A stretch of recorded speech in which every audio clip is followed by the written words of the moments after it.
जय श्री माता जी। आप सभी सहजी भाई और बहनों का today Sahajyog news India YouTube channel पर हृदय से स्वागत है। आज हम एक और नए सहजयोग मिरेकल के बारे में जानेंगे। जब हमें अपना आत्म साक्षात्कार प्राप्त हो जाता है तब हम उस परमपिता परमेश्वर के साम्राज्य के एक अविभाज्य अंग बन जाते हैं। तो हमारी सुरक्षा और आध्यात्मिक उन्नति की जिम्मेदारी उनके हाथ में चली जाती है। वो कैसे हमें किसी भी प्रकार की बड़ी दुर्घटना से बचाते हैं, सुनिए इस अद्भुत अविश्वसनीय अकल्पनीय मिरेकल में। निश्चित रूप से मुझे वहां जाने से कोई दैवी शक्ति ही रोक रही थी। निश्चित रूप से मुझे वहां जाने से कोई दैवी शक्ति ही रोक रही थी। James, Sydney, Australia, stories of our holy mother and her countless children group से साभार।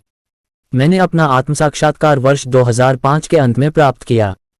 वे मेरे कॉलेज के शुरुआती दिन थे। एक दिन जब मैं अपने कैंपस में था, मेरा ध्यान वहां पर लगे हुए श्री माताजी के काले और सफेद रंग के अभयदान वाले फोटो की ओर आकर्षित हुआ।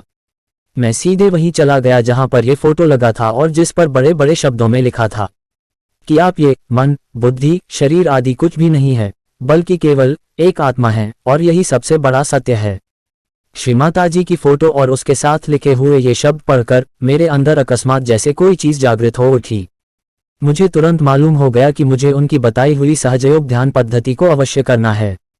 मैंने उसी समय अपने साथ पढ़ने वाले एक मित्र को फोन किया और उसको श्री माताजी के फोटो के साथ लिखे हुए वाक्य को जोर से पढ़कर सुनाया। मैं चाहता था कि वह भी मेरे साथ सहजयोग के कोर्स को अटेंड करने के लिए चले। मुझे स्वीकार करना होगा कि इससे पहले मैं कभी भी साधक प्रकृति का नहीं था। मैंने कभी भी योगा और मेडिटेशन जैसी कोई चीज भी नहीं की थी और न ही आध्यात्मिकता के कोई सेशन अटेंड किए थे। मैं एक कैथोलिक परिवार में बड़ा हुआ, वहां मैं प्रेयर्स करता और कभी कभार परमात्मा से बातें भी किया करता, लेकिन कभी भी मैंने चर्च से किसी तरह के जुड़ाव का अनुभव नहीं किया। सहजयोग के जिन वॉलंटियर्स ने हमारे कैंपस में पोस्टर्स लगाने का काम किया, उन्होंने ये बड़ा अच्छा काम किया था कि हर एक पोस्टर में श्री माताजी के सुंदर दैदीप्यमान चेहरे का फोटो लगा दिया था। जैसे ही मैं उन पोस्टर्स के पास से गुजरता, ये सभी फोटो कुछ क्षणों के लिए मेरा ध्यान अवश्य अपनी ओर आकर्षित करते थे। मैं प्रत्येक दिन उन पोस्टर्स के पास जाता और देर तक श्री माताजी की फोटो को अपलक निहारता रहता। मैं ये भी समझता था कि श्री माताजी अपने प्रवचन देने के लिए स्वयं उस स्थान पर मौजूद रहती होंगी। उनके फोटो को देखने मात्र से मैं उनसे मिलने के लिए बेहद व्याकुल हो उठा। उनके फोटो को देखने मात्र से मेरा विश्वास बहुत पक्का हो गया कि वे एक सच्ची और महान महिला हैं और मुझे उनसे इस गहन ज्ञान को अवश्य सीखना चाहिए। जिस दिन सहजयोग का एक कार्यक्रम प्रारंभ होने वाला था, मैं निश्चित समय से 5 मिनट पहले ही वहां जाकर बैठ गया। पोस्टर वाली उन अभय मुद्रा वाली महिला से मिलने और उनसे उनकी बताई हुई ध्यान की पद्धति सीखने के लिए मैं बड़ा उत्सुक था। मुझे याद है कि जब मैं सहजयोग ध्यान के कार्यक्रम में गया तो वहां श्री माताजी को ढूंढने लगा। मैंने अपना सिर चारों ओर घुमाया, लेकिन उनको वहां न पाकर मैं बेहद निराश हो उठा। मैंने तुरंत वहां पर मौजूद 2 योगियों से पूछा कि पोस्टर वाली वे महिला कहाँ हैं।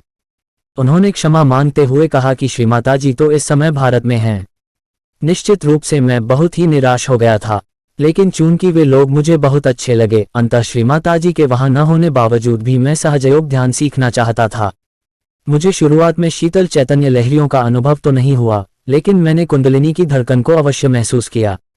मैंने देखा कि उस कार्यक्रम के समाप्त होते होते मुझे बहुत ही अच्छा प्रतीत हो रहा था। मुझे जल्द ही पता चल गया कि मैं कितना भाग्यशाली था कि मुझे मेरा आत्मसाक्षात्कार प्राप्त हुआ, क्योंकि मैं आने वाले समय में होने वाले एक संभावित खतरे से बच गया था। ध्यान के इस सेशन के बाद मैंने सहजयोग के साप्ताहिक सेशंस में जाना प्रारंभ कर दिया। जब ये निश्चित अवधि का सहज कार्यक्रम समाप्त हुआ तब मैं और मेरा मित्र 2 ही लोग ऐसे थे जो वहां इसे अटेंड कर रहे थे। बाकी लोग कार्यक्रम को बीच में ही छोड़कर जा चुके थे।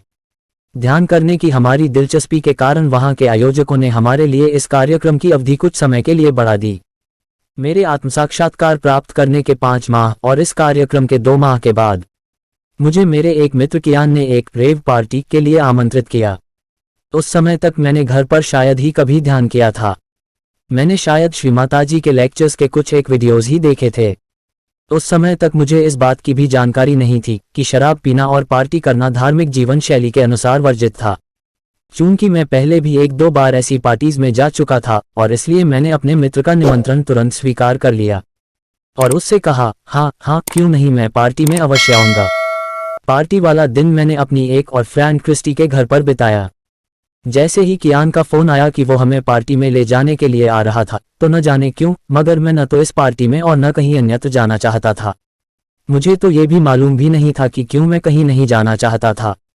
मैंने क्रिस्टी से कहा कि मैं पार्टी में बिल्कुल भी नहीं जाना चाहता हूँ। उसको समझ में नहीं आया कि क्यों, लेकिन उसने कहा कि वो तो पार्टी में अवश्य जाएगी। मैं आलसी आदमी नहीं था कि आलस्य के कारण पार्टी में न जाता। शुरुआत में तो मुझे लग रहा था कि मैं वहां अवश्य जाऊंगा, लेकिन अब मैं वहां जाना ही नहीं चाहता था। मैं समझ ही नहीं पा रहा था कि वो क्या कारण था जिसकी वजह से मुझे वहां जाने की इच्छा नहीं हो रही थी, और अब ये इच्छा और ज्यादा बढ़ गई थी। मैं भावुक इंसान भी बिल्कुल नहीं था और मैं शायद ही कभी रोया होऊंगा, परंतु उस दिन अचानक मैं फर्श पर बैठकर रोने लगा कि मुझे पार्टी में बिल्कुल भी नहीं जाना है। मैं बता ही नहीं पा रहा था कि आखिर मुझे हो क्या गया था। मेरी फ्रेंड क्रिस्टी भी देखकर हैरान और परेशान हो रही थी कि मुझे क्या हो गया था। उसने कियान को फोन किया कि हम लोग पार्टी में नहीं आ पाएंगे क्योंकि मैं कुछ परेशान था। इसके बावजूद भी कियान आया और उसने हमें समझाने की बहुत कोशिशें की। मुझे बड़ा बुरा लग रहा था कि आखिर मैं इस तरह से व्यवहार क्यों कर रहा था, परंतु मुझे अच्छी तरह से मालूम था कि अभी भी मुझे उस पार्टी में नहीं जाना था। हम लोग पार्टी में नहीं गए और कियान हमें लिए बिना ही चला गया। उस रात एक क्रिश्चियन आतंकवादी बंदूक लेकर उस पार्टी में आया और अंधाधुंध गोलियां बरसाने लगा। इस दुर्घटना में 7 लोग मारे गए और 2 बुरी तरह से घायल हो गए। कियान उन 2 घायलों में से एक था। उसको कई गोलियां लगी थीं, इसलिए उसे आईसीयू में भेज दिया गया, जहां वह मरते मरते बचा। यदि हम लोग भी उस रेव पार्टी में होते तो अवश्य हम भी उसके साथ या तो जख्मी हो जाते या मारे जाते। इस दुर्घटना का पता चलते ही मैं बहुत परेशान हो उठा, लेकिन साथ ही मैं परमात्मा का शुक्रगुजार भी था कि मुझे उनके द्वारा बचा लिया गया। अब मुझे एकदम समझ में आ गया कि क्यों मैं पार्टी में नहीं जाना चाह रहा था और क्यों मुझे वहां जाने के विचार से ही अंदर से इतनी घबराहट हो रही थी। निश्चित रूप से मुझे वहां जाने से कोई दैवी शक्ति ही रोक रही थी। मुझे अब इसमें कोई संदेह नहीं रह गया था कि सहजयोग ध्यान से जुड़ने और श्री माताजी के आशीर्वाद के कारण ही उस दिन मेरी रक्षा की गई, वो भी तब जबकि मैं ठीक से ध्यान भी नहीं कर पा रहा था। इस घटना के बाद मैं सहजयोग से और भी गहनता से जुड़ गया। जैसे जैसे मुझे सूक्ष्म तंत्र और परमात्मा की कार्य प्रणाली और अधिक समझ में आने लगी, उस दुर्घटना में परमात्मा द्वारा स्वयं को बचा लिए जाने का मेरा विश्वास और भी दृढ़ होता गया। कई वर्षों के ध्यान के बाद मेरे जीवन में सहज मर्यादाओं की जड़ें और मजबूत होती गईं। मेरे जीवन में घटित कई छोटे और बड़े चमत्कारों ने यह सिद्ध कर दिया कि हम में से प्रत्येक के अंदर परम तत्व या परमात्मा मौजूद है। श्री माताजी, आपका कोटि कोटि धन्यवाद कि आपने मानवता को सहजयोग का ये अनमोल और महानतम उपहार प्रदान किया। जय श्री माताजी।